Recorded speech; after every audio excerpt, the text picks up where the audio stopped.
Yeah, greetings sanibonani molweni siyanibingelela ke ohlelweni lwenu oluyingqayizivele igama ke ngusabelo Ndabase. This is Devon Networks. Chamunda indaba zaseThekwini mntawethu. La sibheka khona okwenzeka eThekwini namaphethelo. Siphinde siye provincially and even nationally my brother. Mfowethu njalo igama ngosiya siyonke indawo sitholakala eKZN eDurban. Bese sithi KZN as a province, then sithi South Africa sithi the world. Sitholakala yonke indawo. We've been giving you indawo ezimnandi nje kusukela kwi-episode yokuqala size sifike la sesikhona. Sikhona ke lapha ku-YouTube it's Durban Network, sikhona ku-Facebook it's Durban Network, sikhona na ku-TikTok bafethu. Lapha ku-TikTok please ama-video akhona nje niwashare niwafake nakuma-profiles wenu ukuze sikhule nathi. Sithi-ke majongo la nikhona insizwa zakithi qhubekani ni-subscribe lapha ku-YouTube, niye nalapha ku-TikTok, niye nalapha ku-Facebook, nithande uhlelo lwethu, nilishare, nikhulume ngalo ngokungasabi. Nabafisa ngelinye ilanga ukuthi babe ingxenye yalo hlelo basithinte lapha kuma-comment, hlabela phambili nohlelo. Kunjalo mfowethu, ningakhohlwa ukuthi sinawo futhi wona lama episodes khona kwi-Black Radio ayatholakala lapho as audio. I-Black Radio ke mawufuna ukuyilalela, it's an online radio station. You just go to Google uthi nje Black Radio, uzoyibona ke i-Black Radio under iZeno FM, bese uyakwazi ukumamela ke uwathole ulalele no music omnandi nezinye inhlelo ke ezikhona lapha ku-Black Radio. It is the Durban Network. It is the Durban Network. Nganzamkhulu asapholisi Maseko ke manje siyaqala ngalo ke uhlelo lethu. Ethini into mfowethu siqala ngendlela engajwayelekile namhlanje. Ukhumbule ukuthi i-Calling Black Label sesinama finalist which is Mamelodi Sundowns as well as iMagesi FC. So sikhuluma nge-Calling Black Label nje okuyiyona first topic yethu, ukuthi nayi Sundowns isihambe yafika ku-final, nayi iMagesi sifike yahamba ku-semi-final, kwi-final. Ithini lento ngo-Clinton Larson neteam yakhe? It says a lot about Clinton Larson. I think his very first game, which was against Orlando Pirates, was perfectly executed. Yes. I-game plan yakhe, i-philosophy, approach yakhe towards the game dictated that he wanted to, dominate. He wanted to win something. He wanted to show people that ayikho team ekufanele i-undermine and stuff. Yes. But again kufanele sibuke i-approach yakhe ayenza on his very first game against Orlando Pirates, whereby he used every force that he has, having to respect Pirates at the same time. Yes. Wanted to hurt Pirates if they are doing mistakes. So ngicabanga ukuthi lokhu akubonisile kakhulu yena uClinton Larson, kuveza ukuthi ayikho team ekufanele uyithathe for granted. Let's speak of their captain Uchipezeze. 3 men of the match awards in a row. It says a lot because you'd remember that team mhlawumbe ukuthi they lack certain experience, especially lapha with defense, So obviously, njenganomuntu okuwuthi he has been there for a quite long of time. So kufanele akhomande, kufanele la benza khona amaphutha avimbe, kufanele la benza khona amaphutha akwazi ukuprotecta, So I think konke lokho kumwele uShibhezeze kuresultwe ukuthi udlala kakhulu nama team okanye ne defense engeve inesipiliyoni esingako okwenza ukuthi abe exposed bese ebonisa ukuthi mhlambe isipiliyoni sakhe singakanani. Again we need to remember ukuthi njeba kuukuthi bayi team engeve kuukuthi defensively they are content, i-team abadlala nayo izobahlasela isikhathi esiningi okuzokwenza ukuthi kuvele yena uChipesas ukuthi uyakwazi ukwenza umsebenzi wakhe pali. Speak of Sundowns, their 2-0 victory. 2-0 victory of Sundowns was well expected, as well as their win in a final would be expected. But I can say, like, yes, they won the game, but they were given a certain challenge. It would be the same thing equals to a final. Which Imagesi would, I mean, forever be standing back, Sitting back, basically, waiting for a Sundowns to attack. Uma ngabe attack Sundowns, they'll be waiting to hurt them in a what do they call counter attack. in the counter attack. So obviously they're going to hurt Sundowns in the counter attack.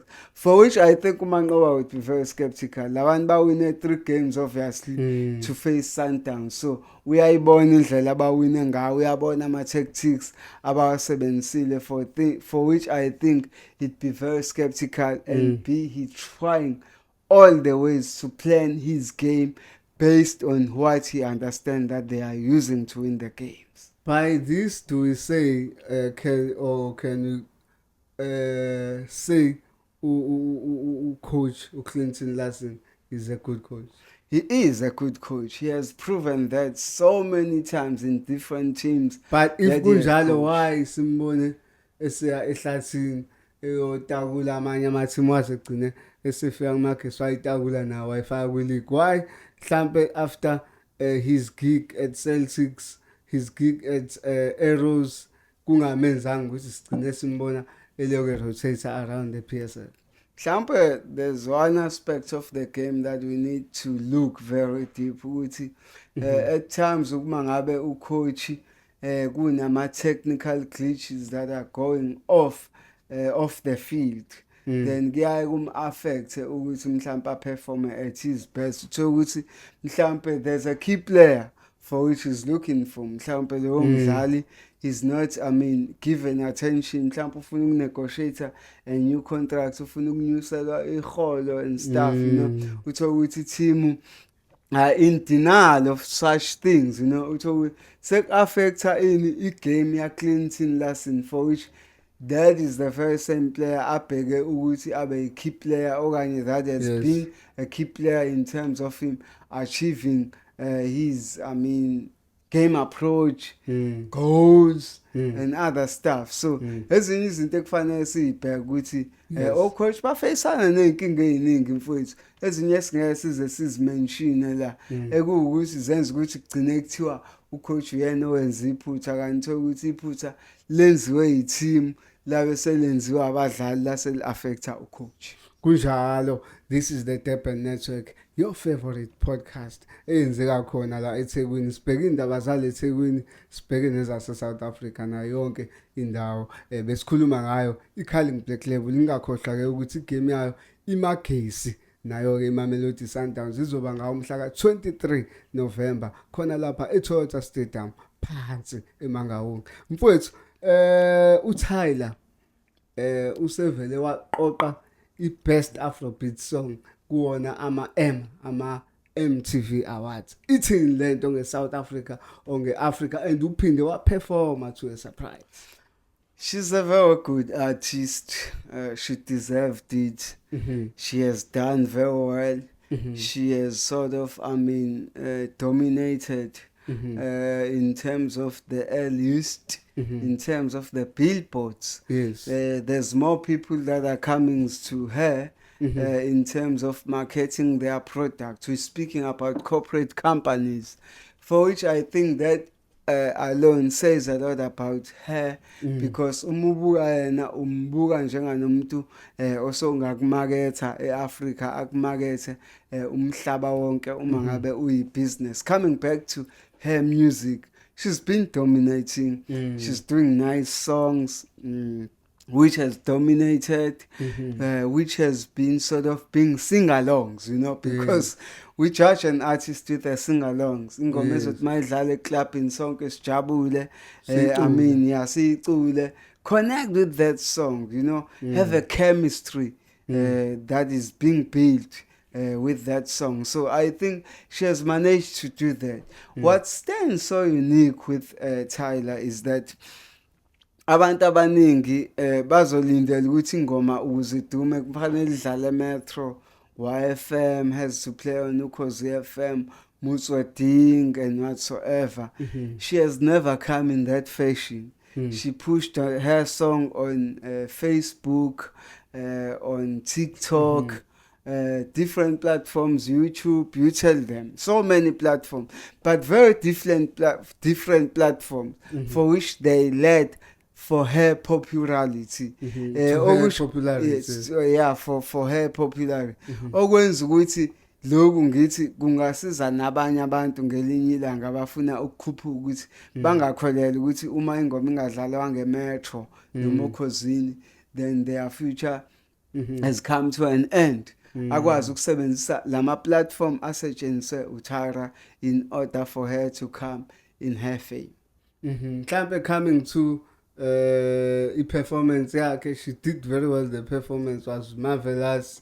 Have you seen some of our performances akhe before?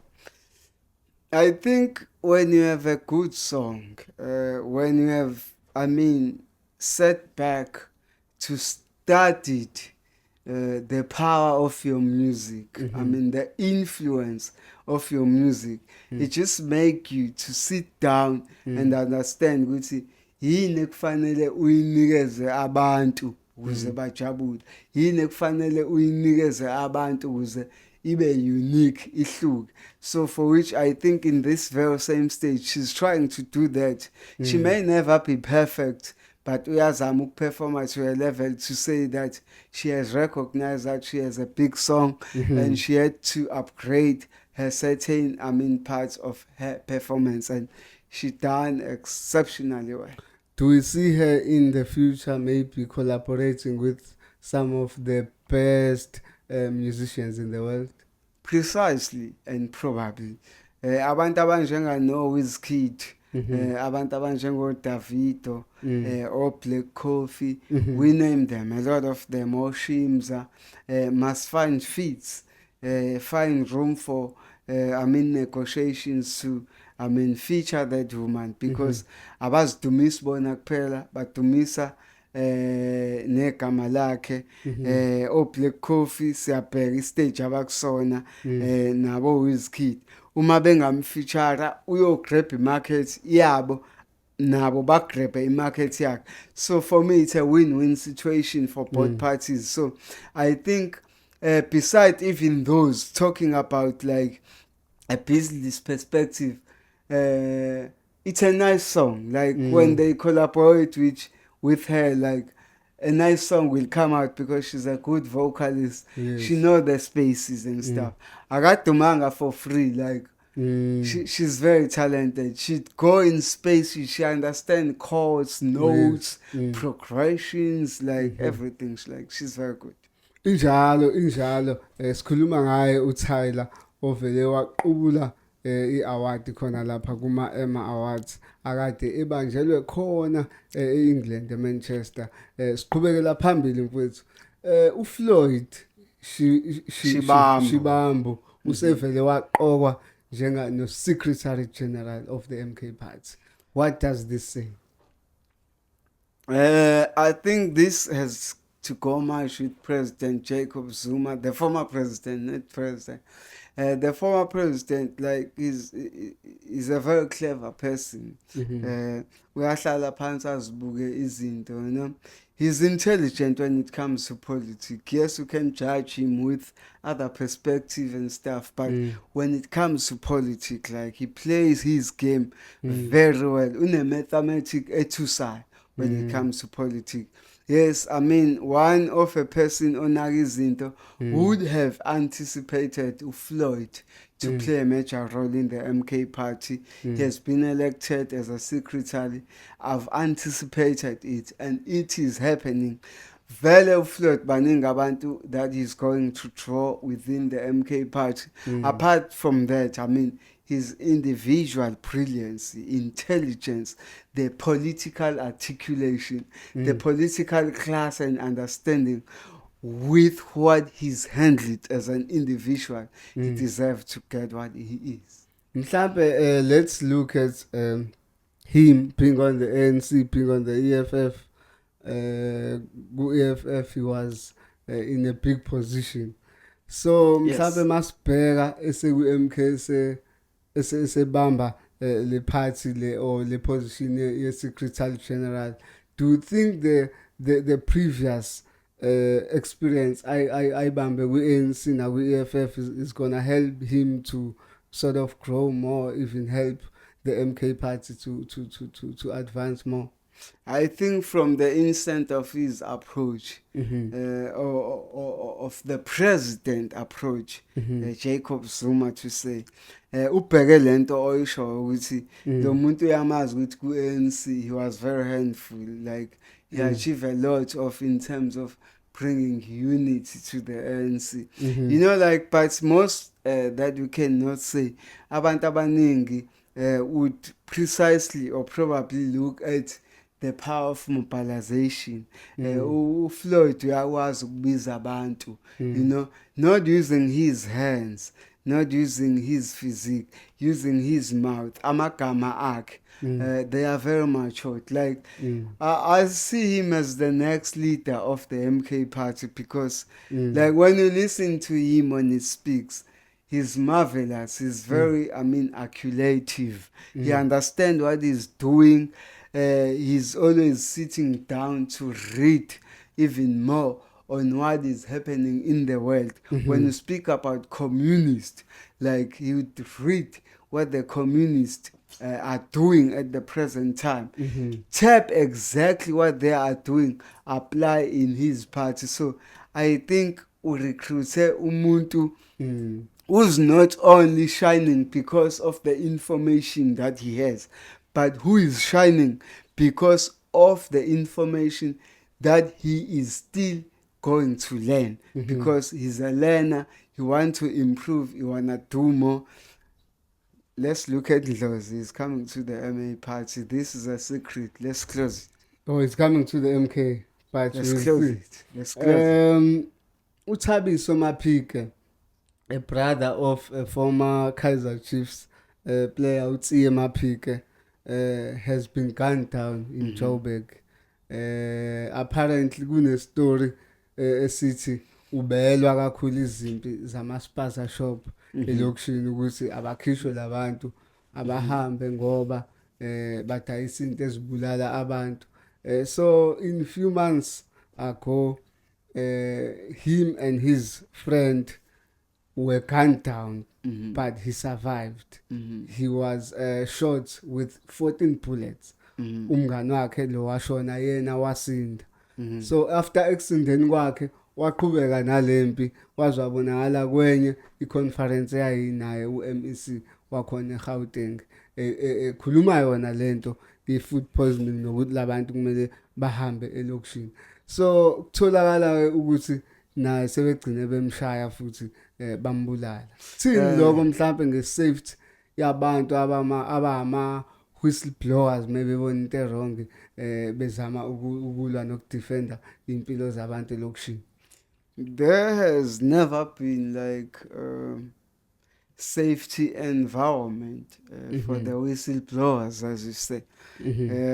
So many of them have died. So many of them has been targeted and killed, for which he's a victim of those people. Even his friend was a victim of such. I think at this very same time we should look not only to the foreigners, but also look to people that are called like the protection fee protectors. Abantu who are making money using the spaza shops and stuff. Ngicabanga ukuthi ngelinye ilanga umkhwanazi kakhulu eThekwini ngoba sikhuluma ngeTheku, we are Durban network, abhekisise ukuthi abantu abaprotector ama-spaza shops, as like we call them, the what safety fee, protection fee. Uma sekwenzeka isigameko bayabhekwa yini bona, because I think they are also the culprits, you know. We can never have a foreigner coming to South Africa to say like he's going to kill a South African, but he'll hire South Africans to kill a South African. Who's the closest person to the spaza shop owners? Who's a killer? or who's a diehard. It is a member of a protection fee. So those are people that we should zoom at, look at very prospectively to say whether they have a hand into say like we can like make this person to disappear. So it's this is a very sensitive and a big story. I think uhulumeni amaphoyisa the subs should zoom into this story babhekisise ukuthi obani that are involved. Again, let us not look ama-foreigners for granted because labantu la sekune organization, a training organization ekuyathola an army organization eyase Bloemfontein iba trainer ibham. What are they aim for? They are in South Africa training for guns. Wouldn't be those guns be influential in such extent or in such scenarios? So ezinye zezinto ekufanele ibheke ukuthi ave yini sebeyinkabi hitmen within our own land, because umthetho wethu uyaxega and uxege for long. Only the time that they are waking up and izinto already they are like sezinake. Yeah, kunengane etholakalile lapha kwi-res yase East London, ingane encane eqeda ukuzalwa ishonile. So kutholakala ukuthi le ngane ibilahliwe khona, kodwa kungenzeka ukuthi yomfundo wakhona la. Ngempela kwabe sekuya investigatewa, watholakala umuntu oyizalile. Kuyatholakala ukuthi mase kucheckwa uyizalile wabe seyayibulala wayifaka lapho, wabe seyaboshwa. Mhlawumbe ithini lento ngabazali abathatha ingane bazise ema-res ngoba bazi ukuthi ziyofunda, ingane seyiyazala isiphenduka umbulali lapho. Uyawuqinisa umthetho umzali, kodwa kufanele ukuthi wazi ukuthi lo mthetho ngelinye ilanga uyoza kuwena. Uma ngabe ngithi lo mthetho ngelinye ilanga uyoza kuwena, ingane yothi mhla imithi noma ikhulelwe isabe ukuzokubikela ukuthi ikhulele ngoba iyakwazi ukuthi umthetho wakho uqinise kanjani. Ikhumbule amazwi akho mhla iphuma iya evarsity owawakhuluma kuyona, you know. So mhlawumbe igcina ithatha isinqumo sokuthi angifuni ukuphoqa umzali, ngeke ngifike nengane ekhaya, kungcono ingane ngiyibulale. That is the first step. Second step, like kungenzeka kwesinye isikhathi uthola ukuthi ingane imithiswe or yes, imithiswe umuntu othola ukuthi is not destined. Mhlawumbe okokuqala singathi umuntu osugar daddy, umuntu obekade eyisupporta ngemali. Mhlawumbe ingane siyabona ukuthi mhla kufika ilanga lokuthi ikhombe ubaba wengane, kuyobonakala ukuthi umuntu omdala, kuyobonakala ukuthi umuntu ekungafanele ngabe ijola naye, futhi kuyo-expose ukuthi okushuthi bikulo muntu because of financial security and stuff, you know. Kunegcina ukuthi ingane ibulale umntwana. Thirdly, uthola ukuthi ingane has been so many years ijora nomuntu mhlampe wangaphandle, foreigner. Uthola ukuthi isiyasaba ukuthi mhla kuzalwa lengane noma ibikele abazali ukuthi I'm pregnant, umuntu ongizalisile umuntu wangaphandle and stuff.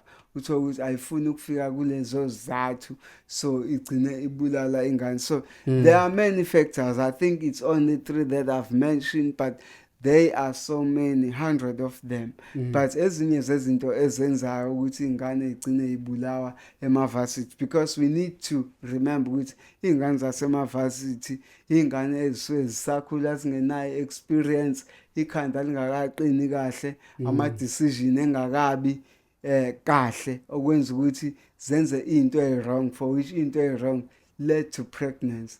Umithiso ubani, that doesn't matter. Ukumitha ungamithiswa nayinoma, but isiphi isizathu noma imapha amagama ofika uwasho kumzali. Umzali uzowathatha yini, uzovuma yini ukuthi umithiswe umuntu omdala, uzovuma ukuthi umithiswe i-foreigner, uzovuma yini ukuthi umithiswe umuntu kade umsenga imali.